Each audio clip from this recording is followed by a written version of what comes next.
मुहूर्ताधावशिष्टायाम द्वादश्याम पारणम प्रति। जो व्रत है पारण जो है वो द्वादशी में ही किया जाता है। प्रदोष की तिथि लगे उससे पहले कुछ न कुछ मुख में जाना चाहिए, नहीं तो व्रत अधूरा रह जाता है। ये 11 करने वाले लोगों सुन लो, हर एकादशी के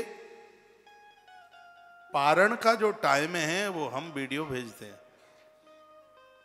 यदि द्वादशी चली गई, पारण का टाइम चला गया, तो व्रत अधूरा रह गया है। अब ये सुनो, ये द्वादशी वाली एकादशी करते थे, दूसरे दिन वाली। अब उसमें प्रदोष लगने वाला था, 1 घड़ी बची थी बस द्वादशी, वो तो सबकी सब जाने वाली थी। तो ब्राह्मणों को वह कहने लगे कि मुहूर्ताधावशिष्टायाम द्वादश्याम पारणम प्रति। द्वादशी 1 घड़ी बस बची है। चिंत्यामास धर्मज्ञो दुजैस्त धर्म संकटे। मैं हे ब्राह्मण देवताओं में धर्म संकट में हूँ, क्या करूँ? मैंने साधु को न्योता दिया है, उनको बिना खिलाए मैं कुछ खा भी नहीं सकता, और उतने में लग जाएगा फिर जाके प्रदोष। द्वादशी 1 ही घड़ी बची है, अब क्या करें? तो जवाब दे दिया उन्होंने। उन्होंने कहा ब्राह्मणात् कृपे दोषो द्वादश्याम यद पारणे यद कृत्ता साध में भुवा धर्मवान मास प्रदितेत। तो इन्होंने क्या कहा कि मैंने यदि द्वादशी में पारण ना किया तो भी अपराध लग जाएगा, और साधु को नहीं जमाया तो भी अपराध लग जाएगा। अब मैं ऐसी स्थिति में क्या करूं? तो ब्राह्मण देवताओं ने कहा कि इत्तप प्राज राजर्षि चिंतन मनसा अच्युतम। हे राजा, आप किसी भी प्रकार की चिंता न करें। प्राहुरभ्य भक्षणम विप्राश्रितम नास्तम चत अंबसा केवले नाथे करसे व्रत पारण। आप अपने मुख में जल डाल लो, जल अन्न में भी आता है और अन्न में भी नहीं आता। तो आप हाथ में जल लेकर के आचमन कर लो, जिससे अतिथि का सत्कार भी बच जाएगा और आपका व्रत भी बच जाएगा। तो उसी समय राजा ने हाथ आगे लिया, तुलसी पत्र डाल करके उसमें उन्होंने 3 आचमन जल के कर लिए। ये होना चाहिए। तो ये उन्होंने डालिया। इधर में दुर्वासा यमुना कूलात कृता आवश्यक आगता। वो तो क्रोधी महात्मा था, लाल मिर्च नाक पे रखी घिसी घिसाई, ये समझ लो। वो तो नहा धो करके, वो तो बड़ा तपस्वी महात्मा है, उसने तो समाधि में ही देख लिया, अच्छा राजा ने पारण कर लिया।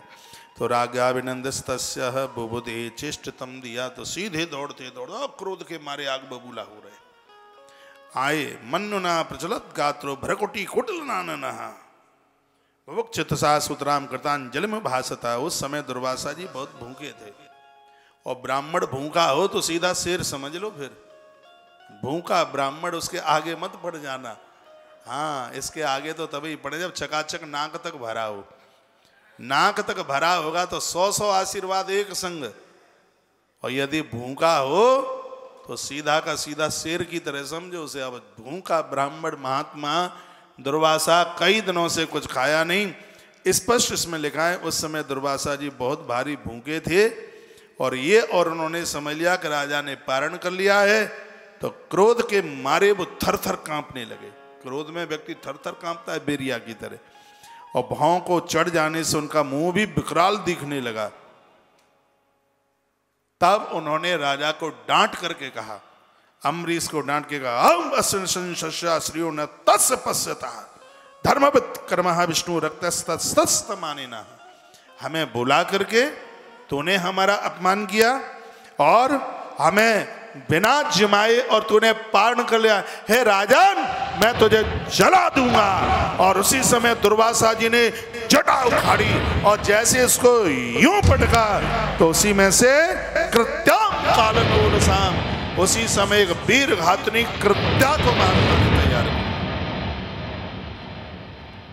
महात्मा की जटा से कृत्या प्रकट हो गई। कृत्या, अब कृत्या राजा को मारने को दौड़ी। अम्बरीश राजा को कृत्या मारने को दौड़ी। पहले के साधुओं में बड़ा क्रोध होता था, लेकिन उनका क्रोध भी तपस्या के ही द्वारा था। वो श्राप और वरदान देने में बड़े सक्षम थे, और उनका क्रोध निराधार होता नहीं। इतना क्रोध कृत्या केस में से प्रकट हो गई। और कृत्या राजा को मारने के लिए जैसे ही चली तो उसे यज्ञ में भगवान ने सुदर्शन चक्र को आज्ञा दे दी थी कि राजा का बॉडीगार्ड बन के रहना, कोई दिक्कत ना हो। सो सबसे पहले तो सुदर्शन चक्र ने कृत्या का खेल तमाम कर दिया और अब सुदर्शन चक्र लग लिए बाबा जी के पीछे, दुर्वासा जी के पीछे। अब सुदर्शन चक्र को तो आज्ञा मिली है, वो ये थोड़ी देखेगा कि बाबा दुर्वासा है, उसको तो नारायण की आज्ञा का पालन करना है। कह दिया कि जो राजा के लिए बुरा सोचे उसका पीछा मन छोड़ना कैसे भी। सो पहले तो कृत्या का खेल तमाम किया।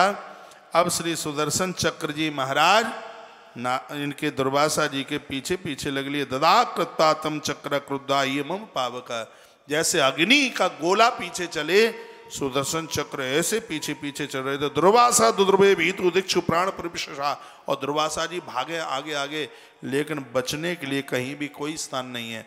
लिखा है दिशो नभा क्षमाम विवरान समुद्रा लोकान। अरे समुद्र में घुस गए दुर्वासा, लेकिन आग का बबूले की तरह है तपता हुआ सुदर्शन चक्र वहां भी चला गया। आकाश में पहुंचे, एक बार नहीं 100 बार कहूंगा, भगत का अपमान करने वाला यदि तपस्वी महात्मा भी होगा तो भगवान के न्याय में उसके लिए भी कोई छूट नहीं होगी भैया, उसको भी दंड झेलना पड़ेगा। इसलिए भजनानंदी का कभी अपमान मत करें, कभी उसका अपमान न करें।